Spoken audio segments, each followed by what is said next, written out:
Bonjour à toutes et à tous, merci d'être là. Donc on va effectivement parler d'un sujet qu'on n'est pas les seuls à aborder cette année au FIC, qui est cette fameuse directive Nice 2.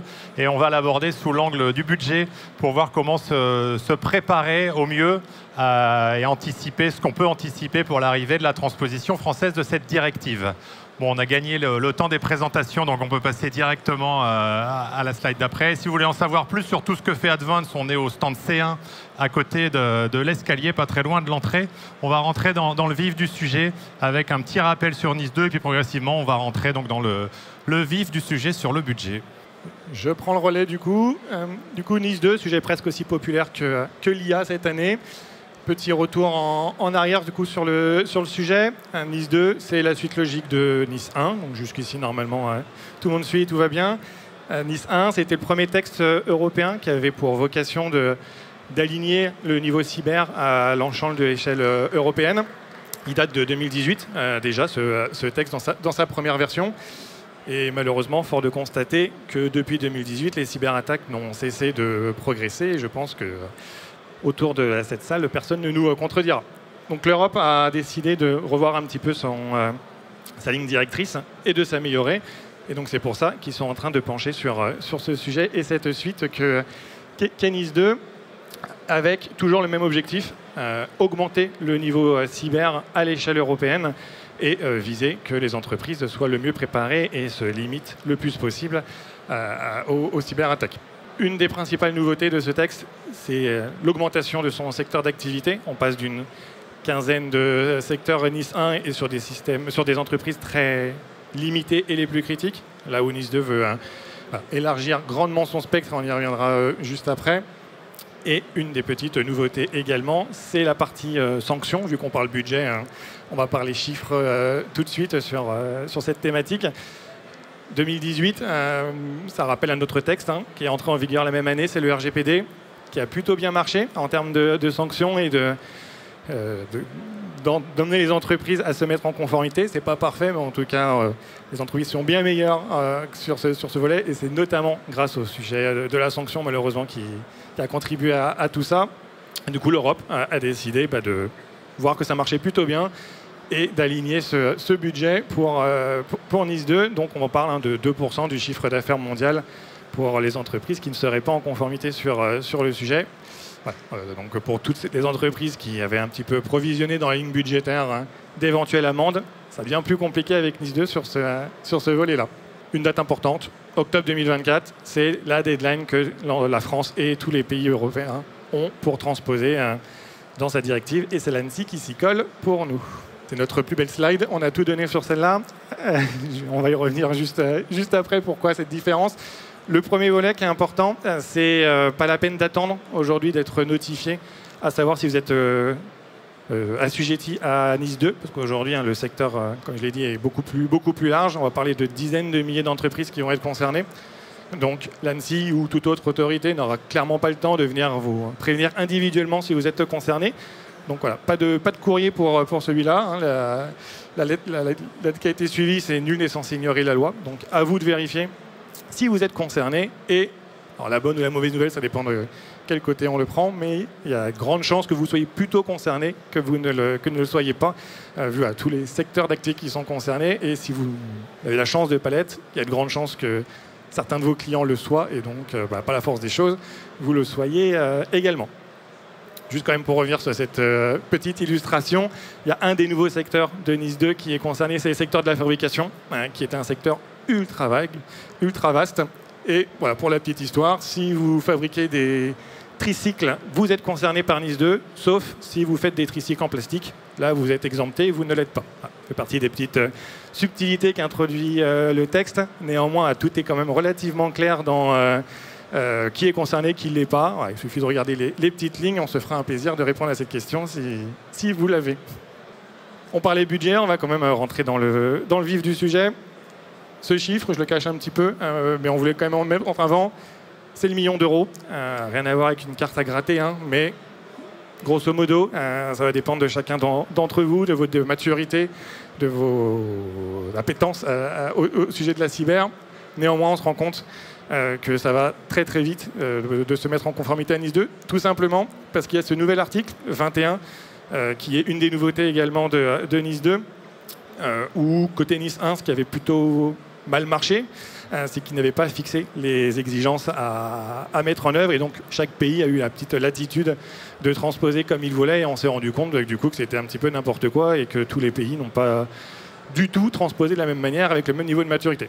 Donc ça, l'Europe en a été bien consciente, et cette fois-ci a introduit le corpus d'exigences qui doit être mis en œuvre. Donc toutes les transpositions européennes vont forcément devoir se baser sur ces 10 grandes familles de mesures. Ça reste des mesures assez classiques, assez haut niveau. Donc on verra chaque pays quel niveau de détail ils transposeront. Mais en tout cas, l'ANSSI et tous les autres vont devoir se conforter et se confirmer à uniquement ces 10 paquets de mesures.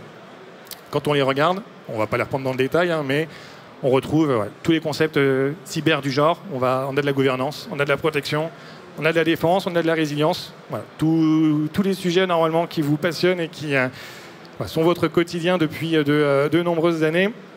Et pour ceux qui ont déjà travaillé ces sujets, qui n'ont pas attendu Nice 2 pour faire de la cyber, parce qu'on retrouve ces sujets très, très classiques, et que l'on commence à aligner quelques chiffres en face des projets les plus classique en termes de cyber, on voit vite que ça se chiffre très vite en dizaines, centaines de milliers d'euros en prenant les sujets indépendamment les uns des autres. Donc mis bout à bout, on arrive très vite à ce chiffre du million d'euros qu'il va falloir investir, et investir très rapidement si vous êtes plutôt loin du sujet dans la matière. Alors effectivement, on l'a dit, il y a pas mal de structures qui font déjà de la cyber, et les mesures qui sont présentes dans le texte, les mesures qui sont en train d'être travaillées au niveau de l'ANSSI pour la transposition locale, sont des mesures qu'on connaît. On tombe sur les bonnes pratiques de l'hygiène, on tombe sur des sujets un petit peu évidents, la prévention, la détection, etc. etc. Et donc, pour calculer le budget qui sera le bon pour votre organisation, il faut évidemment tenir compte de la maturité, tenir compte de l'existant.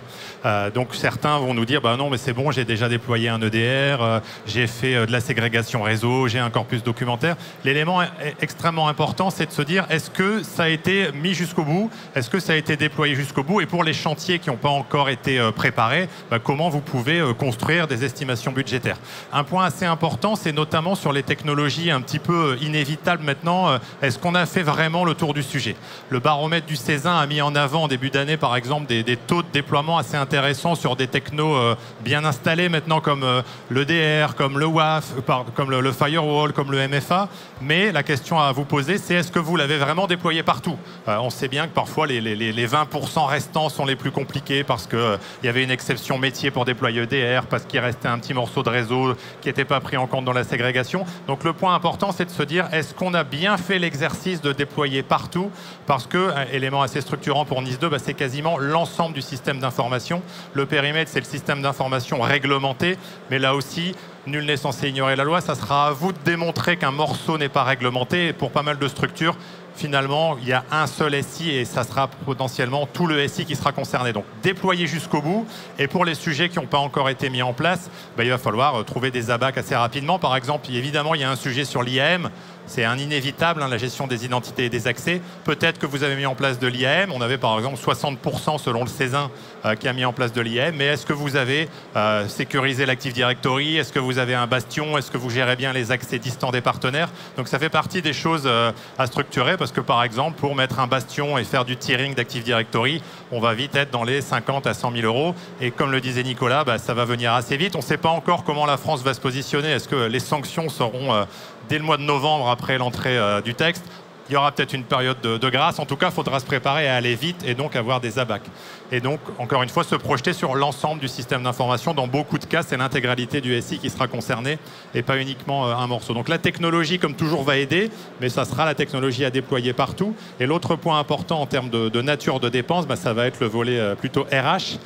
Il y aura à la fois besoin d'expertise cyber, puisque la directive, par exemple, demande à ce qu'il y ait une personne ou une équipe capable de répondre, capable de notifier quand il y a un incident. Donc on retrouve des choses similaires au GDPR, notifier dans un certain délai au plus vite, notifié avec un peu plus de détails sous 72 heures. Il faut également un point de contact pour être appelé par l'autorité de contrôle qui peut faire des scans, qui peut trouver des vulnérabilités. Donc est-ce qu'il y a quelqu'un dans l'organisation qui va répondre au téléphone le week-end, le jour où la faille sera détectée un samedi à 3 heures du mat. Donc il y a un besoin de force de frappe, force de présence RH. Et puis aussi pour la mise en conformité, vous allez probablement, comme beaucoup de structures, lancer un programme de conformité. Et donc ça va être des compétences pas nécessairement cyber, ça va être des compétences de pilotage, de PMO, de direction de programme, de conformité.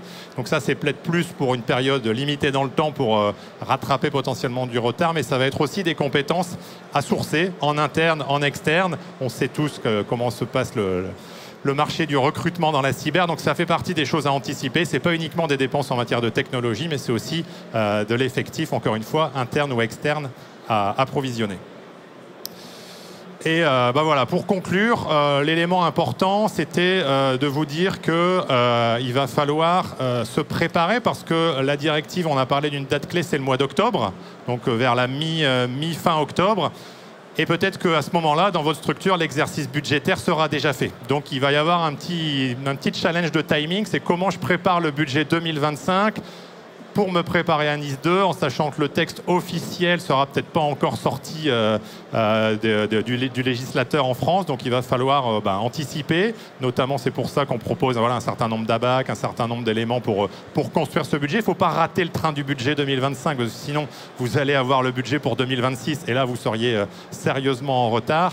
Et puis après, pour essayer d'avoir des ordres de grandeur un peu macro, on a pris une hypothèse qu'on va vous partager, qui est de se dire que finalement, une bonne partie des mesures de Nice 2, des mesures de sécurité, c'est basé quand même sur des bonnes pratiques. On retrouve des éléments liés à l'hygiène avec le fameux guide d'hygiène cher à l'ANSSI. Et assez souvent, les ABAC considèrent qu'un bon budget cyber, alors on pourrait faire un débat pendant des heures sur le sujet du budget, mais le bon budget cyber, c'est plutôt 5 à 10% du budget IT. Et si en plus vous avez été plutôt bon élève, donc vous avez ce budget-là, vous avez mis en place des mesures d'hygiène sur la totalité du système d'information, que ça a été déployé partout, on peut considérer que si on continue comme ça, avec cet ordre de grandeur de budget-là, ça devrait bien se passer. Par contre, si vous êtes plutôt moins bons élèves, moins bien dotés, imaginez par exemple que dans votre structure, le budget cyber soit par exemple de 2,5%, 2,5% du budget IT. Depuis plusieurs années, par exemple depuis 5 ans, ça n'a pas bougé, c'est 2,5%, j'essaie d'avoir plus tous les ans, mais arbitrage. Et bien si vous devez rattraper en 5 ans ces 2,5% pour passer par exemple à 5%, d'un seul coup, il va falloir multiplier par 5 le budget. Donc c'est quand même une pilule qui peut être dure à avaler pour les gens qui ont le cordon de la bourse chez vous. Donc c'est aussi pour ça qu'il faut anticiper. Il faudra regarder quels sont les chantiers les plus importants. Est-ce qu'il y a des choses déjà en place sur lesquelles capitaliser? Est-ce que c'est plutôt finir du déploiement ou lancer des nouveaux projets? Mais voilà, donc on n'a pas encore évidemment la boule de cristal pour vous donner toutes les mesures, la date précise à partir de laquelle potentiellement il y aura des contrôles. D'ailleurs, on ne sait pas encore qui sera l'autorité de contrôle pour la France. C'est aussi un des suspens de l'année. Mais en tout cas, voilà, si vous devez rattraper un retard par rapport au standard un petit peu en termes d'allocation du budget à la cyber, voilà, vous pouvez faire un peu de calcul en se disant si je suis en dessous des 5% depuis pas mal d'années, qu'est-ce que je vais devoir rattraper rapidement? Donc c'est potentiellement en quelques mois à partir de la fin de l'année, dernier trimestre 2024, les premiers trimestres 2025. Donc ça peut représenter un effort assez important pour la structure. Et encore une fois, ce n'est pas uniquement l'argent à dépenser, mais c'est aussi la capacité à piloter tous les programmes, tous les chantiers que vous allez devoir activer. Encore une fois, ils sont nombreux, hein, Nicolas en parlait, l'article concerné dans la directive, c'est un petit peu tous les classiques de la cyber. Et on parlait par exemple des tricycles et plus globalement de la manufacture. Si vous avez des systèmes industriels, c'est également des choses à intégrer dans le périmètre. Donc globalement, il va y avoir du travail et c'est le moment de commencer à faire passer le message en interne chez vous pour préparer la direction financière, la direction générale à cet exercice qui sera assez structurant pour de nombreuses organisations en France et évidemment partout en Europe. Nice 2, c'est un peu la vengeance des RSSI. Vous allez pouvoir ressortir toutes vos feuilles de route, aller voir vos directions et leur dire voilà, tout ce que vous n'avez pas investi, tout ce que vous m'avez arbitré, il va falloir le remettre sur la table et c'est imminent. Donc voilà, profitez-en, c'est votre moment, servez-vous de ce texte parce que vous allez pouvoir normalement ouvrir tous les budgets. Et pour les bons élèves, vous pouvez aussi aller voir votre direction parce que du coup, grâce à vous, ils auront du coup déjà bien investi, ils seront déjà au bon niveau, ils n'ont pas besoin de sortir trop de budget d'un coup, donc vous pouvez réclamer une petite prime. Et si ça vous intéresse, on a fait des petits stickers pour préparer à Nice 2. Donc ce joli petit dessin, il est disponible sur le stand Advance. On a des stickers pour en coller sur l'ordinateur de toute l'équipe DAF, de toutes les équipes qui valideront le budget. Ça aidera à se préparer. Voilà, je ne sais pas s'il nous reste un peu de temps pour les questions-réponses. N'hésitez pas. Bonjour, Véronique Miro, Valeo. J'avais une question. Quand vous parlez à peu près qu'il faut 1 million d'euros d'investissement, c'est pour une entreprise de quelle taille? Ah oui. La question est en effet pas simple. Bon, on l'a vu, hein, le million, il est basé sur les principaux projets qu'englobe la cyber. Donc c'est sûr que si vous les avez déjà abordés en termes de maturité, forcément ce budget va être limité. Mais le million, il est basé sur une taille d'entreprise moyenne. Pour une entreprise plus grosse, avec des plus grands groupes, forcément, les SI vont être plus importants. Donc le budget va être d'autant plus conséquent, parce que comme l'a dit Benjamin, c'est vraiment l'ensemble des systèmes d'information qui sont concernés. Et on sait qu'aujourd'hui, il y a quand même des priorités qui sont faites en termes d'arbitrage. Et on va essayer de cibler les SI les plus critiques. Ouais. NIS 2, c'est tout votre SI. Et donc ça, c'est vraiment ultra important. C'est que l'investissement doit vraiment être fait sur l'ensemble de votre système d'information. Donc c'est sûr que si vous avez mis un SOC sur un petit bout, il va falloir l'étendre à tout, et donc ça a un coût.